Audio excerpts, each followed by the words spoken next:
भारत देशाची रास मकर आहे आणि मकर राशीला सध्या ग्रहमान कसे असा जर आपण विचार केला तर जेवढे ते अनुकूल आहेत तेवढे अडचणीचे देखील आहे. आणि सध्याची परिस्थिती आपण बघतोय पाकिस्तानचा आणि भारताच्या ग्रहांचा जर आपण विचार केला तर निश्चितपणे भारताचे ग्रह सध्या उत्तम आहेत, उच्चचे आहेत.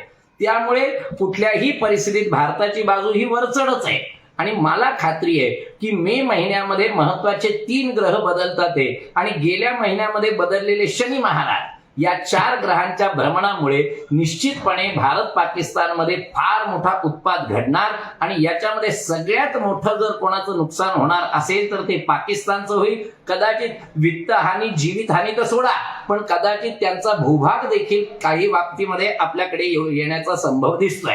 आणि येत्या 36 तासांमध्ये काहीतरी निश्चित निर्णय होणार आणि LOC वर कुठेतरी सुरुवात झालेली दिसेल. तिसरं महायुद्ध काय होऊ शकते? बस आता तेवढं आणि समोरासमोर उभे ठाकले तर असं समजा की कदाचित तिसऱ्या महायुद्धाची ही नांदी म्हणता येईल. येस.